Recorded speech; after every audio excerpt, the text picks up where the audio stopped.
Welcome friends, उम्मीद करता हूँ आज आप बचे रहे होंगे। आज सारा दिन साइडवेज रखकर मार्केट को गेम तैयार की गई है। कल फाइनेंशियल सर्विसेज निफ्टी की एक्सपायरी है, उसके तहत में गेम होता हुआ नजर आ सकता है बड़ा वाला। और ये भी हो सकता है कि जैसे मैंने बताया था वीकली वीडियो में कि ये हफ्ता साइडवेज गुजरने की उम्मीद बहुत ज्यादा है, तो कल भी साइडवेज रखा जा सकता है मार्केट को और उसके बाद फिर थर्सडे को बड़ा मूव आता हुआ नजर आए। मगर ये दिख रहा है कि मूव तो बड़ा आने वाला है, बिल्कुल तैयारी हो चुकी है। ऑप्शंस में बहुत अच्छी राइटिंग हुई है और ऑप्शन चेन की अगर हम बात करें तो उसके मुताबिक में जो डेटा दिख रहा है वो ये कह रहा है कि नीचे जाने की तैयारी है। मार्केट अभी ऊपर जाने के बिल्कुल मूड में नहीं है।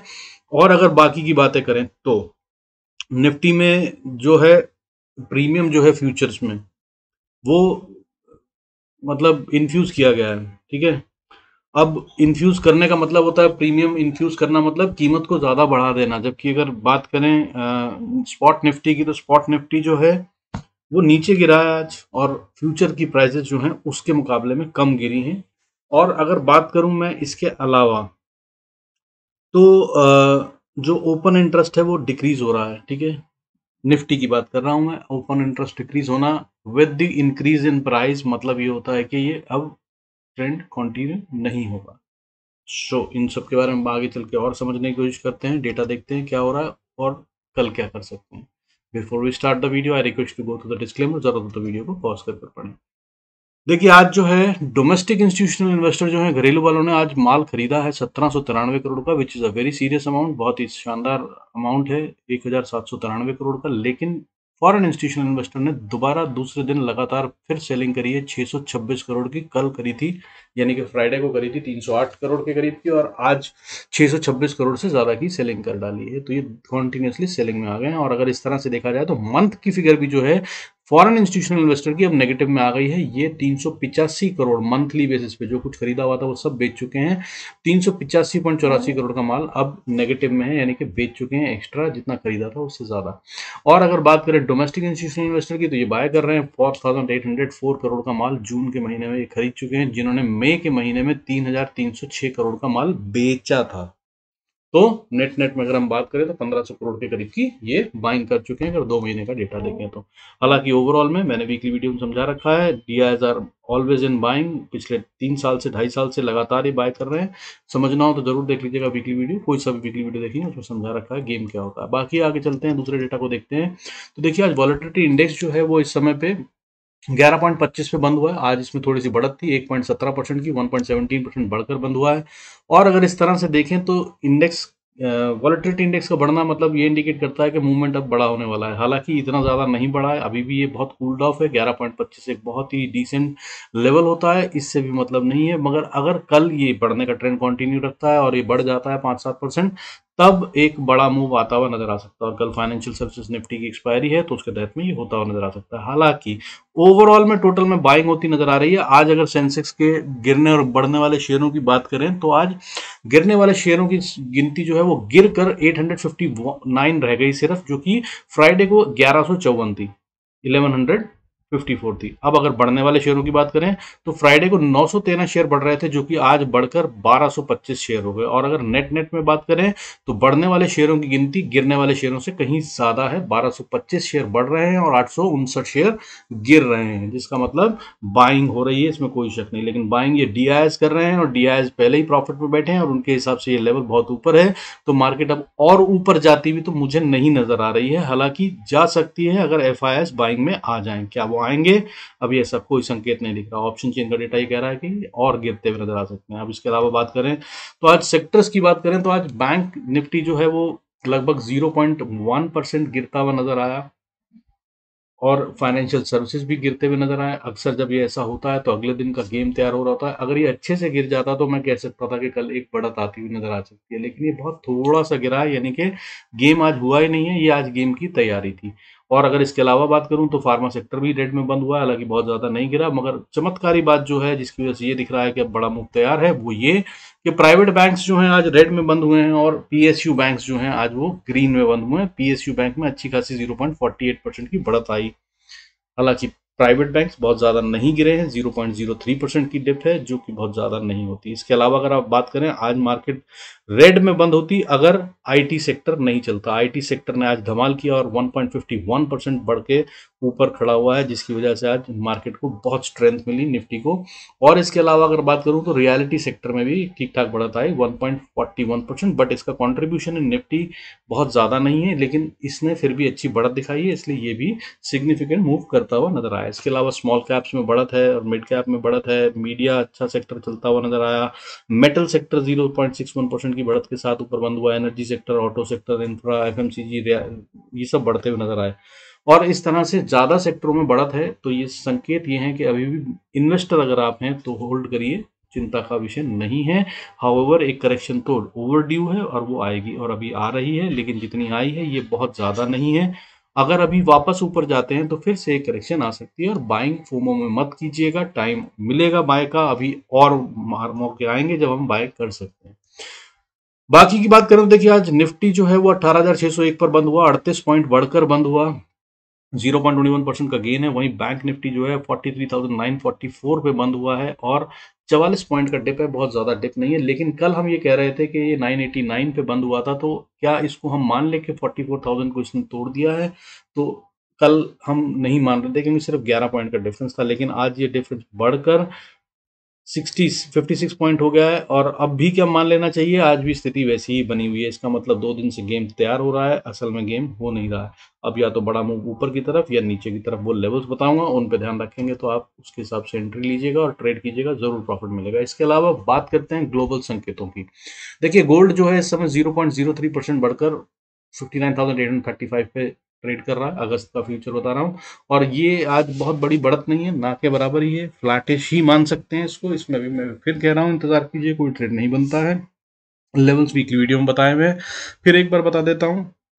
अगर ये नीचे की तरफ जाता तो 58,450 को टेस्ट कर सकता है, और अगर ऊपर की तरफ जाना शुरू करता है तो ये 59,200 के ऊपर स्ट्रांग है और 60,500 तक जा सकता है। हालांकि अगर इसने 58,450 को नहीं रिटेन किया, यहां से अगर नीचे जाता है तो ये फिर 55,000 की तरफ बढ़ सकता है। इसके अलावा सिल्वर की बात करें तो सिल्वर में आज छोटी सी गिरावट है, 0.27% गिर कर इस समय 73,600 पे ट्रेड कर रहा है। और मैंने कई बार समझाया, इसको बिल्कुल सेल करने की कोशिश मत कीजिएगा। मेरी समझ में ये नीचे गिरने के लिए तो अभी किसी मूड में नहीं है, और ये कभी भी बढ़ने की और बढ़त दिखा सकता है। अभी भी ये ऊपर के लेवल पे है, चला गया था नीचे, उसके बाद इसने अच्छी रिकवरी दिखाई है और अभी 73,600 पे ट्रेड कर रहा है। और इसके जो लेवल्स हैं इंपॉर्टेंट, अब फिर से 73,400 है, इसके ऊपर है, तब तक इसको सेल की कोशिश भी मत कीजिएगा। हालांकि अगर ये इसको तोड़ दे तो ये नीचे 69,900 तक जाने की कोशिश कर सकता है। हालांकि यहाँ से अगर ऊपर जाता है तो ये 75,000 के लिए कोशिश करेगा, यहाँ से 1,400 रुपए का और अच्छा मूव अप मूव आता हुआ नजर आ सकता है। और उसके बाद ये क्या करेगा वो देखने की बात होगी, तब ये 78,000 के लिए बढ़ सकता है, लेकिन वो अभी फिलहाल ये ऐसे कुछ संकेत दे नहीं रहा है। क्रूड की बात करें तो मैं आपको लगातार बोल रहा था, सेल कीजिए सेल कीजिए सेल कीजिए, 6200 से बता रहा हूँ इसको सेल करने के लिए। 5800 पहला लेवल बताया था, दूसरा लेवल 5600 बताया था। आज ये 5655 पे 5655 पे ट्रेड कर रहा है, यानी कि हमारा 5800 वाला टारगेट अचीव हो चुका है और 5500 की तरफ ये बढ़ता हुआ नजर आ रहा है। 56 की रेंज में ये रहेगा। मैंने कहा था अगर इसको तोड़ देता है तो ये 5100 की तरफ भी बढ़ सकता है, और अगर ऐसा हुआ तो आने वाले समय में, हम यहाँ पर इलेक्शन भी आ रहे हैं, बहुत अच्छा मौका है, शायद असल में रेट्स को, फ्यूल प्राइजेस को हमारे पेट्रोल पंप्स पे भी कम होता हुआ देख सकते हैं। खैर, does not make much difference for the market. So आगे चलते हैं, डॉलर की बात कर लेते हैं, जो सबसे बड़ा इंडिकेटर है, जो सबसे बड़ा मूव हमें दे सकता है, जिसकी वजह से मार्केट किसी भी तरफ जा सकती है। ये अभी 82.49 पे चल रहा है, छोटा सा डिप है 0.04% का। और जो मैंने इसके क्रिटिकल लेवल बता रखे हैं, अब ये उसकी तरफ बढ़ रहा है जहां के नीचे ये सपोर्ट दे सकता है। वो क्या लेवल है? 82.30। अगर 82.30 के नीचे चला जाता है तो ये इक्विटी मार्केट को एक बहुत अच्छी सपोर्ट देगा और तब हम न्यू हाइज देख सकते हैं। हालांकि अभी ऐसा होता हुआ नजर नहीं आ रहा, ये एक रेंज में फंसा हुआ है, देखते हैं कि कहाँ जाता है। और अगर ये खतरनाक होना चाहे तो खतरनाक भी हो सकता है, 83.36 के ऊपर अगर चला गया तो ये मार्केट को बहुत तेजी से नीचे की तरफ धकेल सकता है, और तब हम 17,000 और उसके भी आगे के लेवल्स देख सकते हैं। आइए चलते हैं हम चार्ट्स पे, और चार्ट पे समझते हैं कि क्या करना है। Before we do that, I request to go through the disclaimer as per SEBI norms. जरूरत हो तो वीडियो को पॉज कर पढ़ें। अब देखिए चार्ट की बात कर लेते हैं। निफ्टी 50 का चार्ट है, ये इंडेक्स का चार्ट है। और अगर हम बात करें तो आज डोजी बना है और डोजी के साथ साथ ये इनसाइड कैंडल भी है, क्योंकि पिछले कैंडल का ना लो तोड़ा है ना हाई तोड़ा है, उसी के बीच में ट्रेड हुआ है। फिर से एक और साइन के गेम तैयार हो रहा है। और आज जितना पतला डोजी बना है, इसका ये मतलब है कि अब ये बिल्कुल किसी तरफ तो मूव करेगा करेगा। तो कल के लिए नज़र क्या रखनी है, अगर ये नीचे आता है तो ये 18,460 तक जा सकता है, 460-70 के एरिया को टच करने की कोशिश कर सकता है। और अगर ऊपर जाता है तो ये रेजिस्टेंस 18,660 के ऊपर जाने पर, अगर सबसे पहले रेजिस्टेंस 18,660-80 इसको पार कर ले, तो फिर ऊपर जाकर ये एक बड़ी रेजिस्टेंस 18,740 से लेकर 800 तक फेस करेगा। इसके बीच में ही रहना चाहिए। अब बाकी के लेवल्स की बात कर लेते हैं, कहाँ पे ट्रेड बुक करना है, एंट्री करनी है, कैसे करना है। तो आइए छोटा चार्ट देख लेते हैं। 15 मिनट के चार्ट पे अगर हम इसको देखें तो ये पूरा दिन आज साइडवेज रहा है, कोई बहुत बड़ी मूवमेंट नहीं हुई है और कैंडल्स भी छोटी छोटी रही हैं, कोई बहुत बड़ी कैंडल कहीं पे नहीं बनी है। हालांकि जो ओपनिंग हुई थी वो काफ़ी अच्छी हुई थी और उसके बाद फिर ये संभाल नहीं पाया, नीचे गिरा, फिर ऊपर गया, फिर नीचे आया, फिर ऊपर गया, फिर नीचे आया, आखिरी में फिर सेलिंग आई, जो फिर से थोड़ी सी कवरिंग हो गई है। गेम तैयार किया जा रहा है जो कि ऑलमोस्ट रेडी है। अगर ऑप्शन चेन के डेटा को देखें उसके हिसाब से समझें। ऑप्शन चेन का डेटा भी मैं दिखा देता हूँ। देखिए ऑप्शन चेन का डेटा ये है, 3:30 बजे का टाइम है, 15 जून की बात करें, 3:30 बजे जो डेटा बंद हुआ है उसके हिसाब से ओवरऑल ओपन इंटरेस्ट बात करें तो कॉल साइड पे ज्यादा बना हुआ है। 24,04,288 का ओपन इंटरेस्ट कॉल साइड पे है और 17,66,854 का ओपन इंटरेस्ट पुट साइड पे है। ये सीधा सीधा इंडिकेट करता है कि ज़्यादा लोग ये सोच रहे हैं कि मार्केट ऊपर नहीं जाएगी। हालांकि दूसरा एंगल अगर देखें तो आज जो कवरिंग हुई है वो अच्छी खासी कवरिंग कॉल्स में हुई है। कॉल्स के अंदर में अगर हम बात करें तो 18,700, 650 इन दोनों पे अच्छी खासी कवरिंग हुई है। 22,000 ऑप्शंस कवर करी गई हैं, लेकिन उसके बावजूद ओपन इंटरेस्ट जो है 18,700 पे 2,87,776 का बना हुआ है, जो कि एक मोटा लेवल होता है। इसको पार करना मुश्किल होगा। तो कल मुझे मार्केट किसी भी तरह से 700 के ऊपर जाती हुई नजर नहीं आ रही है। अब अगर बात करें बैंक निफ्टी की तो उसकी भी ऑप्शन चेन देख लीजिए। ऑप्शन चेन के हिसाब से अगर हम बात करें तो उसमें भी सीन ऐसा ही बना हुआ है। ओवरऑल में 19,52,037 का ओपन इंटरेस्ट कॉल साइड पे है और 13,66,851 का ओपन इंटरेस्ट पुट साइड में है। और अगर अब बात करें तो इसमें क्रिटिकल लेवल 44,000 का बहुत स्ट्रांग बना हुआ है। ना ये इसके ऊपर जाना चाहता है या ना इसके नीचे जाना चाहता है। 44,000 पे 2,31,609 कॉल्स राइट होके रखी हुई है, ओपन इंटरेस्ट बना हुआ है, जिसमें से कि लगभग 58,000 57,924 कॉल्स आज ही राइट की गई हैं। यानी कि यहाँ पर अभी भी राइटिंग हो रही है, जिसका मतलब ये है कि ये ऊपर नहीं जाएगा। लेकिन at the same time put पे भी खेल यही है। 1,92,000 44,000 की जो पुट है उसमें ओपन इंटरेस्ट बना हुआ है और इसमें भी 44,000 का पुट राइटिंग आज ही हुई है। और ये दोनों अच्छे प्राइस पे चल रही हैं, एक 197 पे और एक 212 पे, और आज ये सारा दिन इसी रेंज में घूमते रहे, 180 से 220-30 की, और इसी के बीच में गेम हुआ। और इसका मतलब यही है कि यहाँ पर राइटिंग हो रही थी। अब किस तरफ की राइटिंग को ये जीरो करेंगे या दोनों तरफ की को, ये देखने की बात है। क्योंकि अगर ये इसको यहीं रखते हैं मार्केट को पूरे हफ्ते, तो ये दोनों तरफ की कॉल्स और पुट जो है वो जीरो हो जाएंगी। ऐसा कुछ गेम हो सकता है। लेकिन क्योंकि ओपन इंटरेस्ट बहुत ज़्यादा बढ़ गया है और gap between open interest calls and put का जो है वो बढ़ गया है, तो कुछ तो मूव होने वाला है। और कल फाइनेंशियल सर्विसेज निफ्टी की एक्सपायरी है, तो अच्छा दिन हो सकता है। आइए बाकी लेवल्स की बात कर लेते हैं। देखिए निफ्टी को अगर ऊपर जाना है तो सबसे पहला एक क्रिटिकल लेवल नोट कर लीजिए 18,600। इसके नीचे है तो सेल करना है, इसके ऊपर है तो सेल का बिल्कुल नहीं सोचना। हालांकि अगर ऊपर की बात करें तो फिर अगली रेजिस्टेंस 620 से 630-35 का एरिया है, ये फिर से रेजिस्टेंस है। इसको पार करें, ये वॉर जोन है, मैंने वीकली वीडियो में बता रखा है। वॉर जोन कहाँ से कहाँ तक है, 18,460 से लेकर 18,660-70 का एरिया जो है ये वॉर जोन है। इसके बीच में बियर्स गेम करेंगे, मैं बता रहा हूँ, वीकली वीडियो में बताया था। So this is the same range, but अब इसके अंदर में कैसे खेलना है वो बताने की कोशिश कर रहा हूँ। बाकी वीकली वीडियो देखेंगे तो आपको समझ में आएगा। अब अगर इसके आगे की बात करें तो देखिए अगर ऊपर जाता है 18,630-40 के ऊपर, तो फिर ये अगली रेजिस्टेंस 18,660-70 के आसपास फेस करेगा। और अगर इसको पार कर ले तो फिर 18,692 से लेकर 18,700 का एरिया फिर से रेजिस्टेंस का होगा। अगर इसको पार कर लिया तो 740-50 का एरिया फिर से रेजिस्टेंस का एरिया है, और अगर इसको पार कर ले तब 18,812 तक जाता हुआ नजर आ सकता है। हालांकि मुझे अभी ऐसा होता हुआ नजर नहीं आ रहा, कल तो नहीं नजर आ रहा।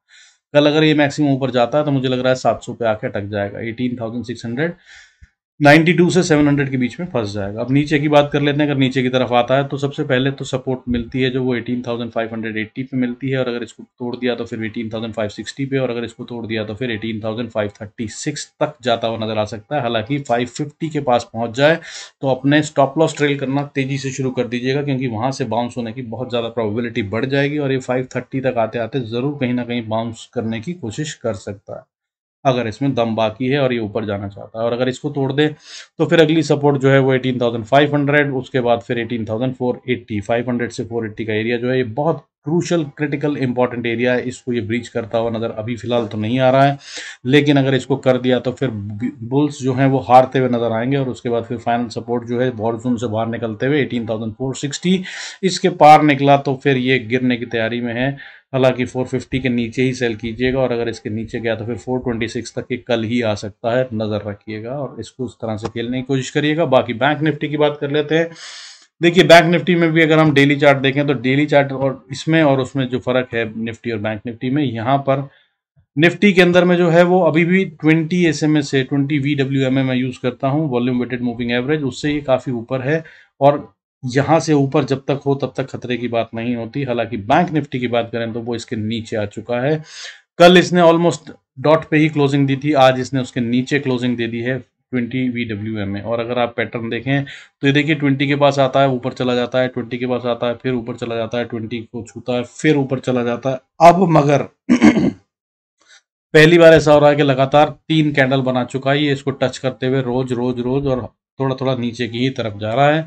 ये चांसेस हैं कि नीचे गिरने की तैयारी करे। अगर ये नीचे गिरता है तो एक अच्छा फॉल आ सकता है और निफ्टी को भी नीचे खींच सकता है। आइए अब लेवल्स की बात कर लेते हैं, कहाँ पे हम ट्रेड कर सकते हैं और कैसे ट्रेड कर सकते हैं। बाकी सारा दिन तो इसमें गेम जो रहा वो आपने जरूर देखा होगा, साइडवेज ही था, बहुत कुछ हुआ नहीं, और इसमें भी वही तरह से गेम तैयार की जा रही है, जिसका मतलब ये है कि अभी फिलहाल आज तो गेम थी ही नहीं, गेम तो असल में भी होनी है। तो अब इंपॉर्टेंट लेवल क्या है इसका? इसका इंपॉर्टेंट लेवल बनता है 43,970-80। 44,000 ही मान लीजिए, इसके ऊपर आए तभी बाय करने का सोचिएगा, वरना मत कीजिएगा, इसके नीचे वीक है। और अगर इसके 44,000 के ऊपर अगर ट्रेड करता है तो 44,030 से 50 का एरिया फिर से रेजिस्टेंस बन जाता है, और उसके बाद फिर 44,080 से 100 फिर से बहुत स्ट्रॉन्ग रेजिस्टेंस है। इसको पार करना इसके लिए मुश्किल लग रहा है, और अगर इसको पार कर ले तब एक अच्छा मूव आता है जिसे आप कैच करने की कोशिश कर सकते हैं। थोड़ा सा है वो भी, हालांकि 44,176, और उसके बाद फिर 44,220 और 44,266 और 44,327 तक ये जा सकता है, और फिर उसके बाद 44,327 पे डेफिनेटली ये रेजिस्टेंस फेस करेगा, जहां पर ये रुकेगा, कंसोलिडेट होगा, या फिर वापस रिवर्सल भी ले सकता है। और अगर इसको पार कर लिया तो फिर 44,365, 44,400 और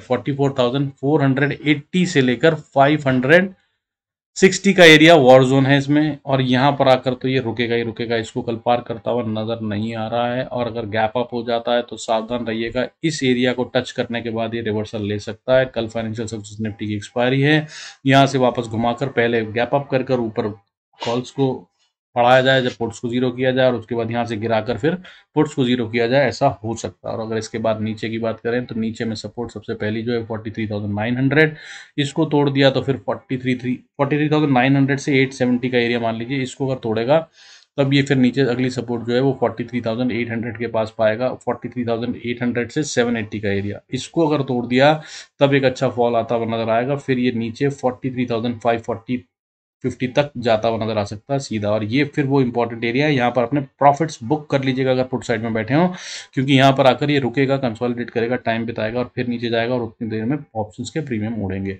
और उसके बाद फिर अगर ये नीचे आता है तो फिर 43,370 और उसके बाद 43,000 तक ये डायरेक्ट जाता हुआ नजर आ सकता है। डायरेक्ट मतलब थोड़ा जिगजैग करके, सीधी लाइन में कुछ नहीं चलता है, तब अगला टारगेट 43,000 का आप रख सकते हैं, 43,030-40 का।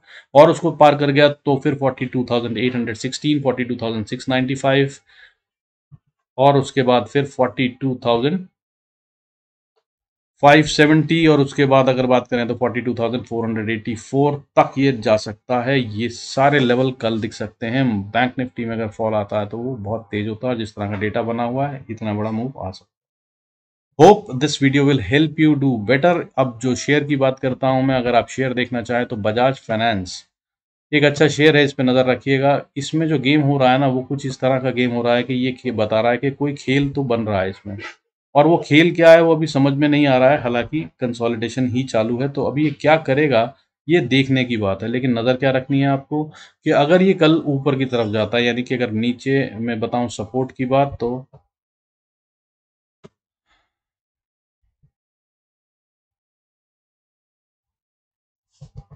नीचे की अगर हम बात करें तो सपोर्ट जो है इसकी बनती है, फ्यूचर की बात कर रहे हैं हम यहाँ पे, याद रखिएगा। सॉरी, बजाज फाइनेंस में अगर हम बात करें नीचे की सपोर्ट की बात कर रहे हैं, अगर सपोर्ट की बात करें तो 6,900 के नीचे अगर ट्रेड करने लगे तो ये सेल ऑफ में आ चुका है, फिर ये नीचे जा रहा है। हालांकि अभी ऐसा नहीं दिख रहा है, अभी ये ऊपर जाने के लिए दिख रहा है, लेकिन ऊपर में एक ट्रेंड लाइन के तहत में एक स्ट्रॉन्ग रेजिस्टेंस फेस कर सकता है 7,200 के आसपास। अभी फिलहाल 7,107 पे है, तब भी 100 पॉइंट का गेम है। अगर मिल जाए तो खेलने की कोशिश करिएगा, लेकिन ये कैप अप से जा सकता है ऐसा लग रहा है। और अगर इसको पार कर ले तब फिर ये अगला लेवल कल 7,500 तक का भी दिखा सकता है, इसके लिए गेम कर सकते हैं। और मुझे स्ट्रांग दिख रहा है अभी फिलहाल तो।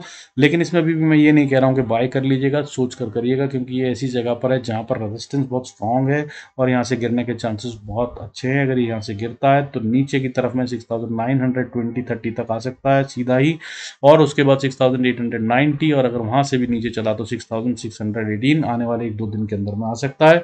इस गेम को रिकॉर्ड कर लीजिएगा। बाकी मैंने कल जो गेम बताया था, आई होप आपने उसका फ़ायदा उठाया होगा। एक्सिस बैंक वाला गेम भी बहुत बढ़िया चला, और उसके अलावा कोटक बैंक वाला भी बढ़िया चला। अभी ये वाला बोल रहा हूँ, नज़र रखिएगा, अगर ढंग से खेलेंगे तो अच्छा प्रॉफिट बना सकते हैं। With this, I conclude this video. Thank you so much for staying connected. God bless us all. See you in next video. अगर अच्छा लग रहा है तो don't forget to like, subscribe, share the video. Thank you.